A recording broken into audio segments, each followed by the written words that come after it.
Hello everyone, welcome back to the channel. I'm Mad Capper. It's another video on Raid Shadow Legends. With 4.70 finally upon us going live, I wanted to do a little test. We have two new champions, or rather two old champions that got recent damage multipliers that we've heard from the test server people looking good, not amazing, but definitely better. Well, I want to find out what that means in real world terms for you and I. Now, I'm going to use my best gear for this video, but it's going to be an opportunity to, comparatively, to see what the different kind of champions that we know and love can do for damage in a set controlled environment. So what I'm going to do is I'm going to pass along the gear that I use currently on my Trunda, which has been a week on my account and loving every second of it. And we're going to pass her along the gear to the other champion. So what we're going to do is we're going to test, first of all, Trunda. She's the control. We're going to do some damage testing with her. Then we're going to put that same gear on my Ethos, which was the previous owner of the gear. And we're going to see what kind of damage is done by him. Then we're going to pass on the gear to Basilius Roanas and, of course, King Garog. And we're going to see what kind of damage comparatively they can do. And then we're just I just want to test and see, what do the multipliers actually mean? What do the real world numbers mean? And of course, keeping in mind that they do other things. Each one of them have slightly different pluses and minuses to their overall kit. So we're going to see that now. So without further ado, let's just jump into it. First and foremost, we should see how my Trunda is built out. Now, not the be-all end-all of Trundas, not the world record holder. This is just a gold 4 boy asking a audience to watch a video. And here we have her gear right now. She's sitting at 45,000 health, 6826 attack, 2353 defense, although in this particular case irrelevant. 177 speed, 101 crit rate, 263 crit damage, and of course as low accuracy as we possibly can. Now it is savage gear, and then it's just a couple broken pieces because they're really nice pieces that synergize very well. First of all, we have attack boots with a triple crit rate and a speed substat, very helpful, and a crit damage substat, so we can just keep boosting that. You see the chest plate here, you got the double crit damage with a crit rate, a double speed again, so very synergistic, even though it's not.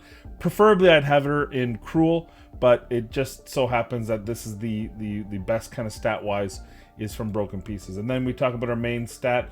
We got double crit damage with crit rate, we got a triple crit rate here, we got a double crit rate here, and we got a triple attack here to make up the bulk of the gear here. I guess I should show the masteries as well. This is a pretty typical build for me on masteries. I did go with some slight differences here. I did go with Shield Breaker to give me the option of using a non-strip champion as part of it, so I wanted to get that extra damage. But other than that, pretty typical. One thing is she has a lot of HP, probably more HP than I need or want.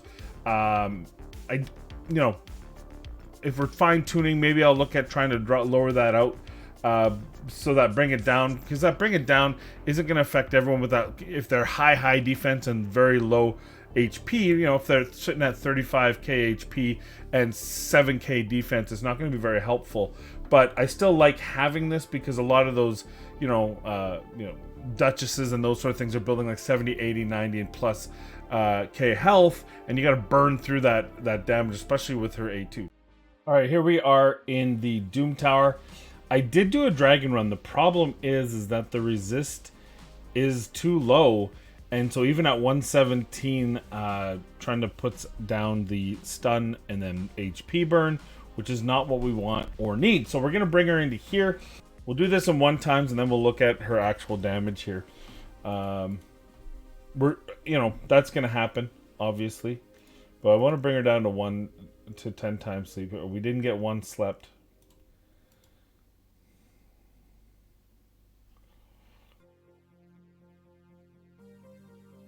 Look at that, 90, 75, whatever. All right, let's get out of here. And let's see what those numbers show. So 369,000 total damage. You saw that she was doing considerable bigger numbers there. And what I'll do is I'll write the total in right here. So we'll pop up the total of what she actually did for damages. Keep in mind that one of them wasn't slept, but she didn't stun anyone this time, so she got double hit on everyone. No one slept, and we'll post that number. Now, let's bring this in with Ethos, and then I'll be right back. So here's the Ethos now. We gotta switch over to his masteries. I think I used the same. Let's find out. Nope, I didn't. So let's reset for free. Very nice. All right, so masteries are the same. He's fully booked. So as far as getting that any extra damages, let's take a look at. He's got 38,000. Obviously, a much lower starting health point. 6814 attack. I believe that's it's within the same range. It's almost there. Less defense, not really important. The speed's virtually identical. Obviously, crit damage and crit rate are identical. Accuracy, oddly enough, feels very close to the same as well. But let's bring Ethos in here, see what he can do in that same wave for damage. And, you know, then we have our 2 control units. All right, here we are. Same thing. We want the attack up. We want the sleep time. And then we want to defense. Got to make sure. Nope, we got to resist, so we got to back out. That 3% resist is the Scourge of the Earth. It is probably my most hated. Oh gosh, there's so many things. There's so many things that I feel like if I say it's the most hated, that would be a lie. So his A1 hits, or his A3 hits harder slightly, but this is closer to what... we're going to go with the A1. Let's see. Boom. You see the numbers. She was hitting those each hit almost. So when you talk about the significance of the difference of how hard they hit. But let's back out. And let's show his A2, see if it's any different here. So you see here, obviously, he's going to have the same number because that's how much health is on that wave. So, all right. So now we have the 2 controls. They obviously cleared the wave, not a problem. But those are kind of the 2 biggest nukers on my team. We could bring in Canderfon as well, but this gets expensive swapping out gears, so I don't know if I want to keep doing that forever. So how about next time, for this one, we'll bring in Basilius Roanas and see what he can do. All right, let's talk. Here's Basilius Roanas in that. So we've already changed out his masteries here, so they are identical. And his skills. Now, one thing here is he is not booked because he wasn't a champion that I was planning on using. So we did not give him books. So you could argue, you know what? This is the one with Majesty. He does have 20% extra damage on there, potential. So just take this as it were. The flip side of this is he's actually really good without books, because this whole thing, and I still haven't answered here, and I still haven't got the answer. I'm actually gonna do some more testing on this once we get back through CVC, and I want to save those books for CVC. I already used some books on Trunda, so I don't want to, it's such a resource waste to not do them during CVC, which is so ridiculous to say. But so we will probably do some unbuffed versus buffed tests on him down the road, but this way he can get that turn meter if the stun isn't placed. 75% chance. If it's 100% chance, then he may never do the turn meter unless you get a base resist, which is 3% chance to do turn meter. Seems weird. Anyway, obviously he's got some slightly different numbers here. The good news is I was able to steal all of Ethos's gear, right? We're able to use the banner, the ring. So, but as you can see, not quite the same number. Just because we're using a lower multiplier. And it's crazy, that's only about 100 off the other 2, which I think are identical starting, or very close starting attack, but just the difference in it creates a difference at the end. My Great Hall is maxed for attack in all, so that's not going to be a difference here. The Great Hall is offering the same bonuses. So yeah, 101, 263, 177, 23. These numbers all look identical to Trunda's. Obviously, just that couple thousand less attack and HP, but that obviously the HP doesn't matter. So let's go in here and let's see. Now, remember, we one-shotted the wave with both Ethos and Trunda. We've had the damage numbers on the screen to see what the total damage was, as best as I could calculate those from going back through the video. Now it's time for our buffed up bravado, our big kahuna here. What can he do for damage? All right, all the buffs we want in the world. Now let's see what the attacks all enemies does for damage. Boom. Does not kill them all. Now, you notice it was resisted and no turn meter decrease, which means if they're going to resist one, they're going to resist other. That is a broken ability, because if he's fully booked at 100%, then the turn meter shouldn't be, because if you can resist the stun, he should do the turn meter. If you can resist both, that means if you can't resist the stun, you can't resist the turn meter, right? The opposite is true, which means everyone will get stunned other than 3% of the time. So for an A3 ability with such a strong, the turn meter piece to not be used at all, obviously you want to put this guy in an accuracy banner to get those stuns, but we want to do damage calculation here. So I'll go through it and do the calculations, because we did get 2 dead, but you can see a considerable lower number. He wasn't even able to kill the whole one, but not too far off. Left 2 alive, or left a couple, 3 alive, was it? Sorry. Left 3 alive, killed 2, but that's a considerable drop. So for those of you who are thinking, oh great, I'll be able to use Basilius as my nuker, probably, but more likely he's going to be an Astralon type champion. One of the few champions in the game that's a stun champion. So the multiplier is much better. In my stupidity, I should have done this yesterday as well to see what kind of damage he did before the changes. Apologize for that. The other thing we want to do is we do want to see his A1, just so we know what kind of damage, his A2, because his A2, the multiplier was also increased. Looks like the difference, by the way, because the 2 that died were over here. Now, there's an attack-based champion, makes sense, but Bulwark is a defense-based champion, as is the Bulwark over here.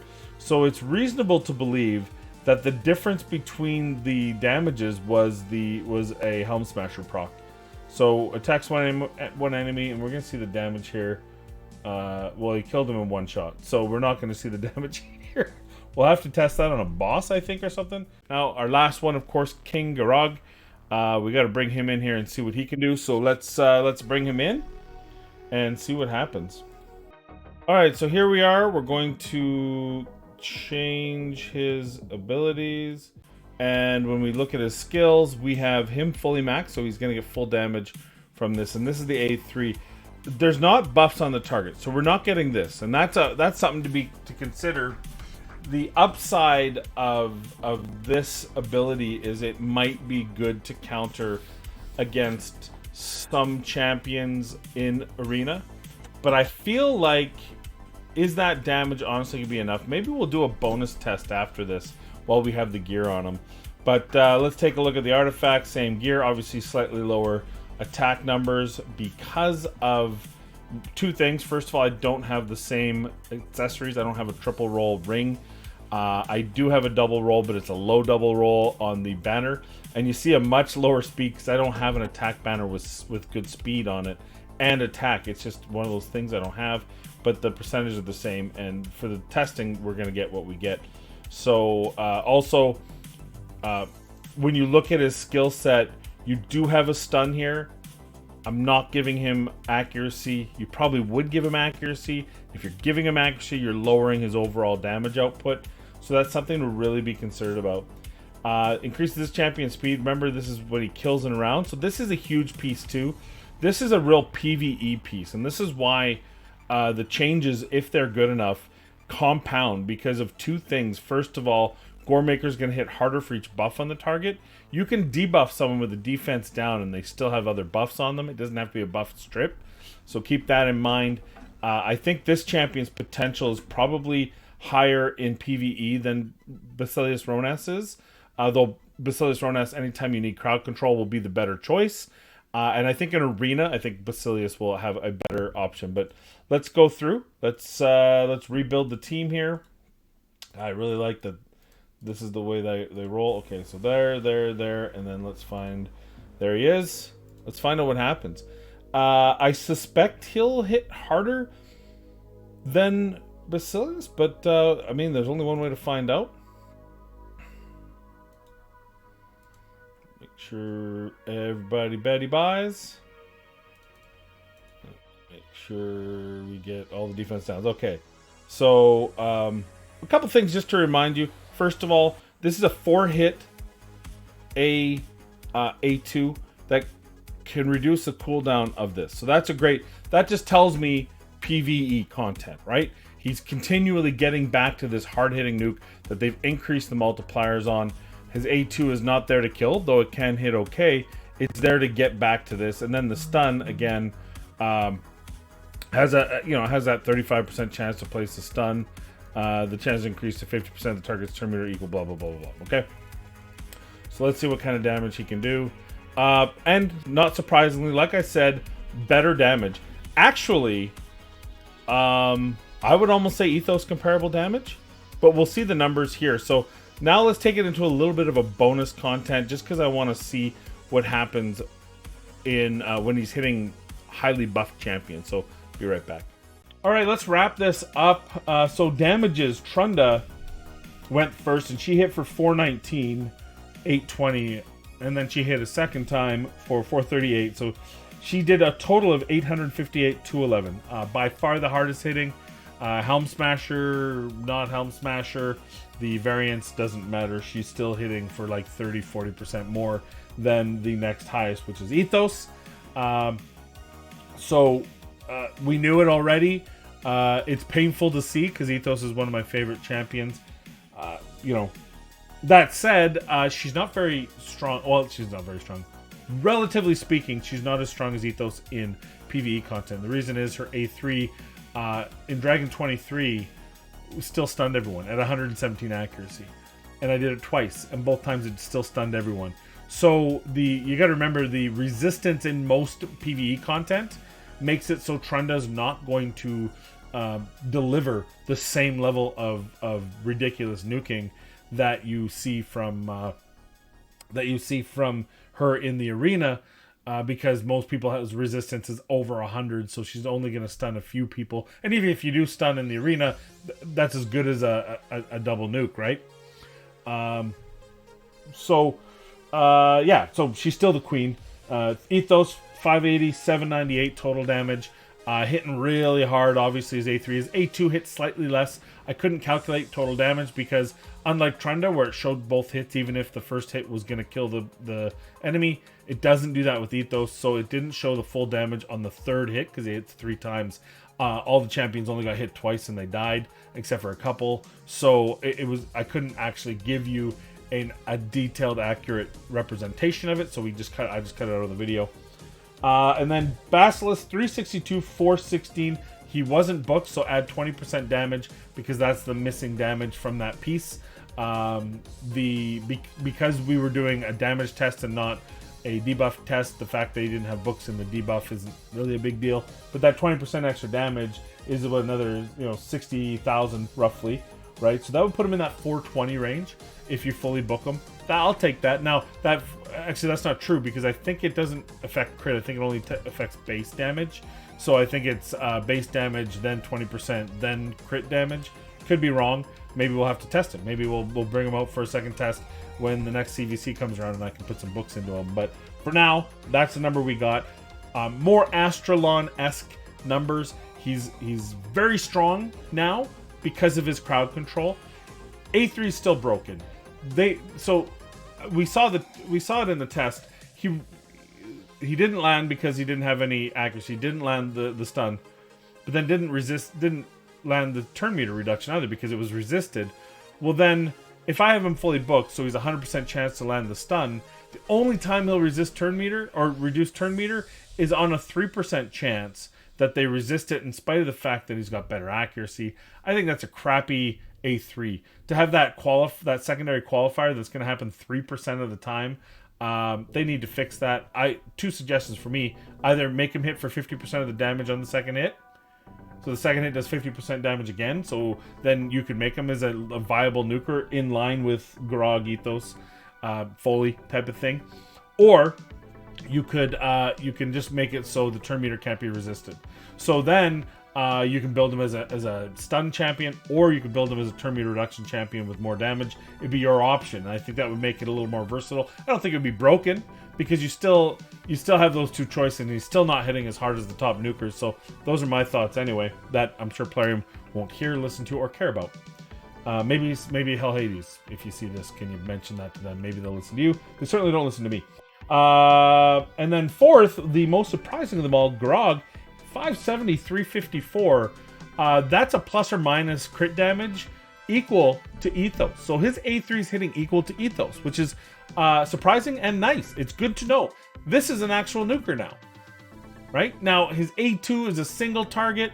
It obviously doesn't do the same level of damage. It's not doing the same level of damage as Basilius' A2. But if he can hit A3 for the nuking, just a one nuke strategy, and then you have other ways of dealing with it, it's going to be good in PvE content because he can nuke really hard with that, and then he can bring the cooldown back down with his A2 in Faction Wars or Doom Tower, wherever you need to use him. The fact is, I don't think you can complain about this champion now. He's also got the 5% for each buff on the enemy, which is going to help you in damage areas where you can't strip the opponent or choose a combination of players that are relying not on stripping the opponent's buff. So, you know, from that perspective, it's probably also very nice. It's good that he's got the ability situationally to hit even harder, though obviously it's a very set way of having to, like, where's the scenario where you land the defense down, but then they have buff? I guess, you know, if they're not using Duchess or Siphi who cleanse and put up buffs, some scenario like that where, you know, maybe you're up against Blind Seer, so you get the debuffs, then Blind Seer puts her buffs up, then you nuke her there. It's something. It's very, very situational in that case, but it's still there, still available. It's still an added bonus to the champion, and the fact that he can decrease the cooldown on that, and it works fairly steady. Where that A2 allows that A3 to come back sooner, which is really nice. Overall, as much as he was hitting as hard as Ethos, Ethos has the A2 AoE, making him in the overall stronger champion, plus his Void Affinity versus Force Affinity, so there's no worry about that. But hey, another gun, another tool in the shed, so to speak, to get the job done. Really like what Garog did. So those are my thoughts on it. I like Garog. I like Basilius's changes. I don't think the Basilius, I don't know. I don't think his Roanas's changes are as impactful, but I think they make him viable, which is nice. And obviously in Garog's case, I think it makes him extremely viable for those of you who don't have these other champions. You have here's another nuke champion. Here's another champion you can take in to do some end game level damage. Depending on your gear, but you can see when they all have the same gear, Garog can hold his own on that A3, which is really what we're talking about. That's really his bread and butter. So there you go. Hashtag nerf Trunda. Sorry if you don't like hearing that. I have her now. I still think that A2 needs to be, or that A3 needs to be adjusted so that her second hit is like 50% damage, because I think the intention was that you always thought she would land the stun, and then people are like, no, we would rather just hit like a truck twice. And if you put her second hit to 50% damage, she would still hit harder than any of the other champions. Maybe Candrafon would hit more situationally if you were under the veil, blah, blah, blah. But there you go. Those are my final words on it. I hope this video was helpful or useful to you. If it is, please leave it a thumbs up, and please feel free to subscribe, as about 70% of you who watch my videos still are not subscribed. Please do so. And most importantly, be kind, be safe. We'll see you in the next video.